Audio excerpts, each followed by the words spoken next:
दोस्तों मैं सचिन कुमार अपने YouTube चैनल एम के सफर पर आपका स्वागत करता हूं। दोस्तों यूपी बोर्ड एनसीईआरटी पैटर्न पर आधारित इंटरमीडिएट भौतिकी का हम थर्ड चैप्टर पढ़ रहे थे। इस चैप्टर के अंतर्गत जितने भी महत्वपूर्ण टॉपिक थे हम लोगों ने पढ़ा था। आज हम पढ़ेंगे इस चैप्टर के प्रमुख ऑब्जेक्टिव टाइप क्वेश्चन। और पहला प्रश्न क्वेश्चन दिया गया है कि वैद्युत विभव का मात्रक। वैद्युत विभव का मात्रक क्या होता है? इसमें विकल्प दिया गया है जूल प्रति कूलम, दूसरा विकल्प जूल कूलम, तीसरा विकल्प वोल्ट मीटर और चौथा विकल्प जूल प्रति कूलम मीटर। ये तीन विकल्प दिए गए हैं। हम लोगों ने जब वैद्युत विभव की परिभाषा पढ़ी थी तो वैद्युत विभव की परिभाषा के अनुसार हम लोगों ने पढ़ा था जो विभव होता है V बराबर होता है W/Q0, जहां W होता है लाने में किया गया कार्य और Q0 होता है आवेश की मात्रा। ठीक है, तो यहाँ पर जो हम इसका एक मात्रक पढ़ते हैं, विभव का एक मात्रक वोल्ट भी होता है, लेकिन इसमें जो ऑप्शन दिए गए हैं इन ऑप्शनों में वोल्ट नहीं है। ठीक है, इस ऑप्शन में जो हमें मात्रक निकालना है वोल्ट एक होता है, तो वोल्ट इस विकल्प में नहीं है।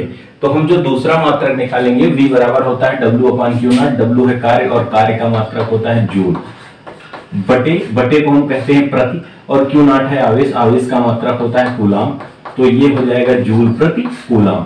तो जो आवेश का मात्रक हो जाएगा वो क्या हो जाएगा? जूल प्रति कूलम। पहला विकल्प सही होगा। तो वैद्युत विभव या विभवांतर का जो मात्रक होता है वो वोल्ट या क्या होता है? जूल प्रति कूलम होता है। ठीक है, नेक्स्ट क्वेश्चन दिया गया है दो प्लेटें एक दूसरे से 1 सेंटीमीटर दूरी पर हैं। दो प्लेटें हैं जिनके बीच की दूरी कितनी है? 1 सेंटीमीटर है। इनके बीच 10 वोल्ट का विभवांतर है। प्लेटों के बीच का जो विभवांतर दिया गया है वो 10 वोल्ट है। कह रहा है प्लेटों के बीच उत्पन्न वैद्युत क्षेत्र की तीव्रता है। प्लेटों के बीच उत्पन्न वैद्युत क्षेत्र की तीव्रता कितनी होगी? पहला विकल्प दिया गया है 10 न्यूटन प्रति कूलम, दूसरा विकल्प दिया गया है 500 न्यूटन प्रति कूलम, तीसरा विकल्प दिया गया है 1000 न्यूटन प्रति कूलम और चौथा विकल्प दिया गया है 250 न्यूटन प्रति कूलम। ठीक है, तो इसमें जो दिया गया है क्वेश्चन में प्लेटों के बीच की दूरी, हमने आपको बताया था कि जो प्लेटों के बीच की दूरी होती है उसको हम D से दर्शाते हैं।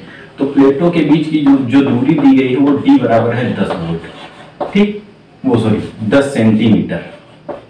और जो प्लेटों के बीच का विभवांतर दिया गया है, विभवांतर को V से दर्शाते हैं।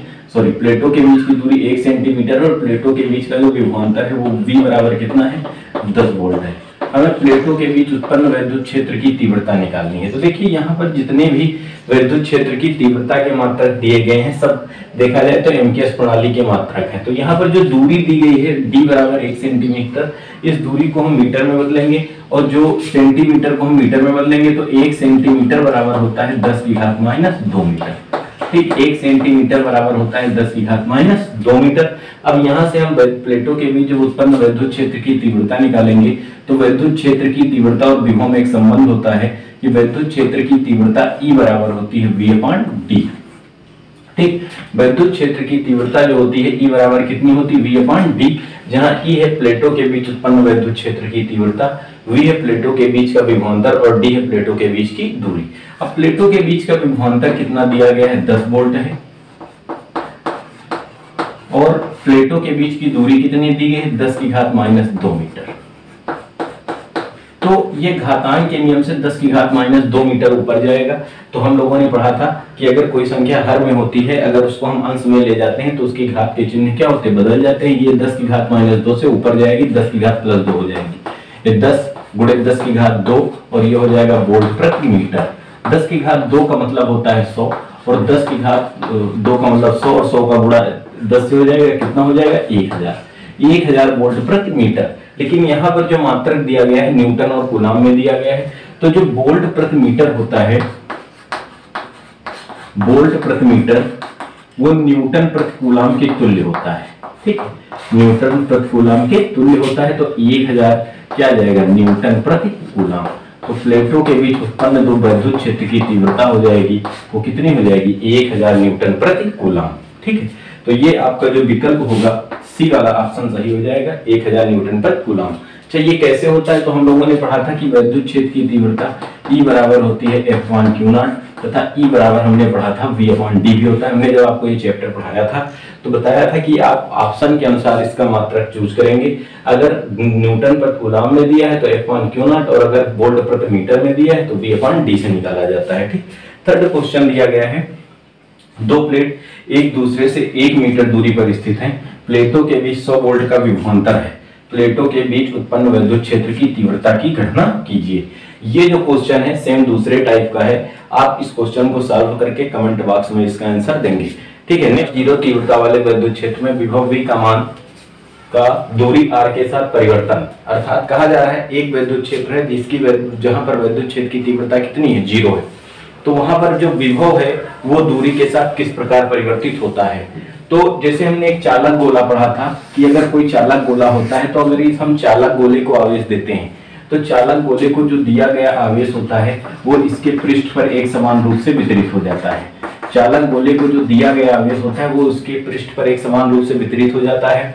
गोले के अंदर आवेश की मात्रा जो होती है वो शून्य होती है, इसलिए गोले के अंदर उत्पन्न विद्युत क्षेत्र की तीव्रता कितनी होती है, 0 होती है। ठीक है, तो चालक गोला जो होता है उसके अंदर विद्युत क्षेत्र की तीव्रता तो शून्य होती है लेकिन विभव शून्य नहीं होता है। हम लोगों ने विभव और दूरी में परिवर्तन पढ़ा था, विभव और दूरी में संबंध पढ़ा था कि E बराबर होता है माइनस का dV/dx, अर्थात विभव प्रवणता की दर ही क्या कहलाती है, विद्युत क्षेत्र की तीव्रता कहलाती है। तो यहाँ पर E बराबर कितना दिया गया है, 0, तो E के स्थान पर 0 लिखेंगे, ये हो जाएगा माइनस dV/dx बराबर 0, तो dx का गुणा 0 से हो जाएगा, dx हो जाएगा 0, तो dV बराबर 0।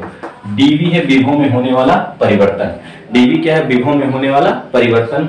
तो ये परिवर्तन अगर दिया होता है और हमें प्रारंभिक मान निकालना होता है तो इसका हम समाकलन करते हैं, इसका समाकलन करने ये हो जाएगा dV बराबर समाकलन ऑफ 0, तो dV का समाकलन हो जाएगा V, और जब कोई भी अचर संख्या होती है, अचर संख्या का जो समाकलन होता है वो नियत होता है। अर्थात अगर एक चालक गोला है तो चालक गोले के अंदर जो विभव होता है वो नियत रहता है, अर्थात दूरी r पर निर्भर नहीं करता है। ठीक है, तो अगर कोई चालक गोला होगा जिसके अंदर अंतर्गत विद्युत क्षेत्र की तीव्रता कितनी होगी, शून्य होगी, तो शून्य होने पर जो विद्युत विभव होगा उस चालक गोले के अंदर विभव का मान शून्य नहीं होगा, वो दूरी पर निर्भर नहीं करता है।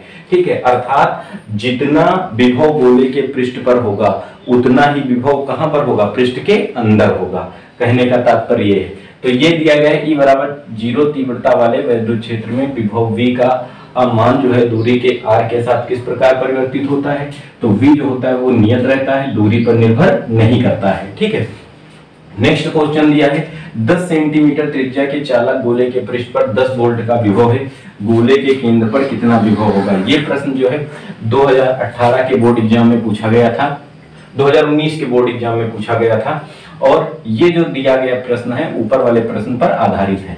10 सेंटीमीटर त्रिज्या के चालक गोले के पृष्ठ पर 10 वोल्ट का विभव है, गोले के केंद्र पर कितना विभव होगा। देखिए चालक गोला है तो अभी हमने बताया है कि जो चालक गोला होता है, चालक गोले के अंदर उत्पन्न विद्युत क्षेत्र की तीव्रता कितनी होती है, 0 होती है। चालक गोले के अंदर उत्पन्न विद्युत क्षेत्र की तीव्रता कितनी होती है, 0 होती है। अगर गोले के अंदर उत्पन्न विद्युत क्षेत्र की तीव्रता 0 है तो इसका मतलब है जो विभव होगा वो दूरी पर निर्भर नहीं करेगा।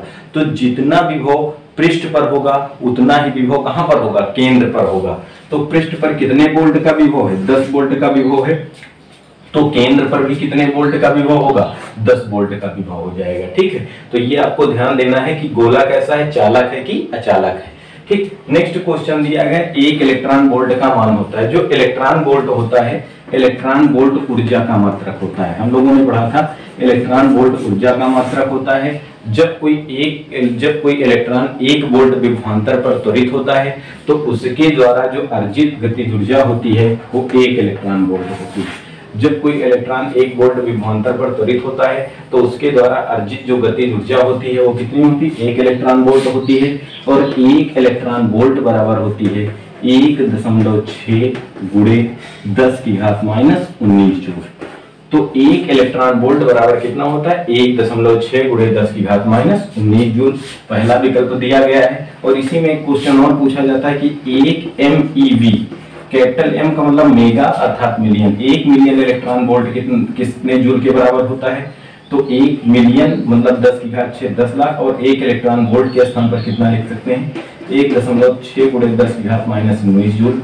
इसको सॉल्व करेंगे तो कितना आएगा, 1.6 गुणे 10 की घात -13 जूल। तो 1 मिलियन इलेक्ट्रॉन वोल्ट कितने बराबर होता है, 1.6 गुणे 10 की घात -13 जूल के बराबर होता है। नेक्स्ट क्वेश्चन, 1 इलेक्ट्रॉन 5 वोल्ट विभवांतर पर त्वरित करते हैं इलेक्ट्रॉन के द्वारा अर्जित गतिज ऊर्जा होगी। अभी इससे पहले हमने पढ़ा था इलेक्ट्रॉन वोल्ट की परिभाषा, इससे पहले वाले क्वेश्चन में बताई थी कि जब कोई इलेक्ट्रॉन 1 वोल्ट विभवांतर पर त्वरित होता है तो उसके द्वारा अर्जित जो गतिज ऊर्जा होती है 1 इलेक्ट्रॉन वोल्ट होती है।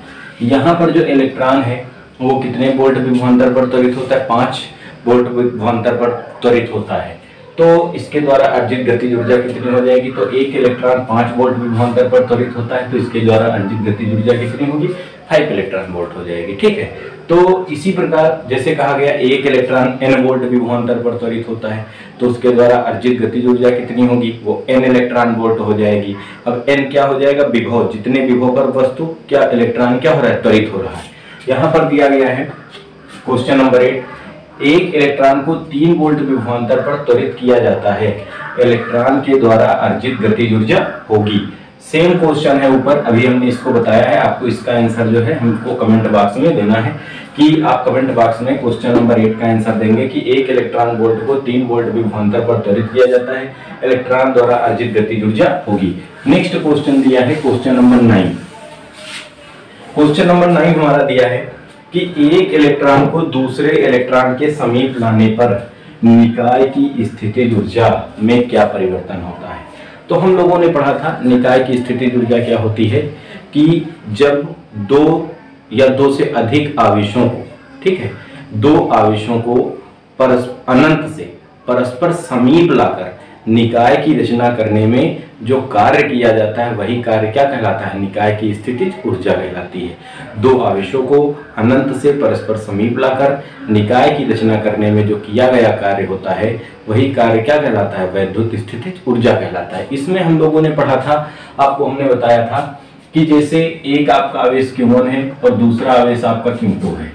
तो देखिए इसमें जो बात हुई थी कि एक आवेश Q1 है और दूसरा आवेश Q2 है, इनको जब हम परस्पर अनंत से समीप लाते हैं तो हम कार्य करते हैं और किया गया कार्य ही वैद्युत स्थितिज ऊर्जा कहलाता है। लेकिन यहाँ पर बात हुई थी कि दोनों आवेश अगर समान होते, समान कोटि के होते, समान का मतलब अगर दोनों प्लस प्लस हो, ठीक है, दोनों प्लस प्लस हैं तो Q1 और Q1, तो जब समान प्रकार के आवेश होते हैं तो समान प्रकार के आवेशों के मध्य कौन सा बल कार्य करता है? प्रतिकर्षण बल कार्य करता है। समान प्रकार के आवेशों के मध्य जो सजातीय आवेश होते हैं उनके मध्य प्रतिकर्षण बल कार्य करता है। तो हमें इस प्रतिकर्षण बल के विरुद्ध कार्य करना पड़ता है।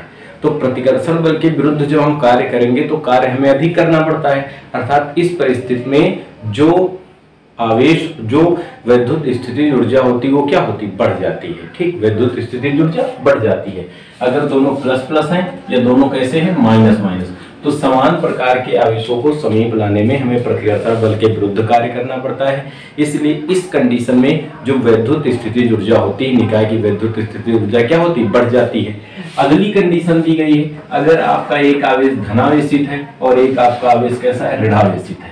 धनावेशित है और एक ऋणावेशित है, तो यहाँ पर जो विपरीत प्रकार के आवेश होते हैं, विपरीत प्रकार के आवेशों के मध्य जो होता है आकर्षण बल कार्य करता है। अर्थात यहाँ पर हमें कार्य करना नहीं पड़ता है, हमें कार्य क्या होता है? प्राप्त होता है, कार्य प्राप्त होता है। तो यहाँ पर जो वैद्युत स्थितिज ऊर्जा होती है, विपरीत प्रकार के आवेशों में जो वैद्युत स्थितिज ऊर्जा होती है वो सदैव कैसी होती है? ऋणात्मक होती है। तो यहाँ पर जो क्वेश्चन दिया गया है, एक इलेक्ट्रॉन को दूसरे इलेक्ट्रॉन के, दोनों क्या है? इलेक्ट्रॉन है, तो इलेक्ट्रॉन और इलेक्ट्रॉन समान प्रकार के आवेश हैं, कैसा बल कार्य करेगा? प्रतिकर्षण बल कार्य करेगा। तो एक इलेक्ट्रॉन को दूसरे इलेक्ट्रॉन के समीप लाने पर निकाय की स्थितिज ऊर्जा, तो अभी समान प्रकार के आवेश हैं तो इनके मध्य कौन सा बल कार्य करेगा? प्रतिकर्षण बल कार्य करेगा। जब इनको हम पास पास लाएंगे तो हमें प्रतिकर्षण बल के विरुद्ध कार्य करना पड़ेगा, और जब विरुद्ध कार्य करते हैं तो कार्य अधिक होता है, अर्थात स्थितिज ऊर्जा क्या होती है? बढ़ जाती है। तो एक इलेक्ट्रॉन को दूसरे इलेक्ट्रॉन के समीप लाने पर निकाय की स्थितिज ऊर्जा क्या होगी? बढ़ेगी। नेक्स्ट क्वेश्चन दिया है 10 नंबर कि एक धन आवेश को निम्न विभव से उच्च विभव की ओर ले जाने पर वैद्युत स्थितिज ऊर्जा में क्या परिवर्तन होगा? इसको हम आपको एक्सप्लेन कर रहे हैं, इसका आंसर आप कमेंट बॉक्स में देंगे। ठीक है, तो एक धन आवेश है, एक पहले आपका निम्न विभव है, जैसे एक बैटरी होती है उसमें एक निम्न विभव होता है और एक आपका उच्च विभव होता है।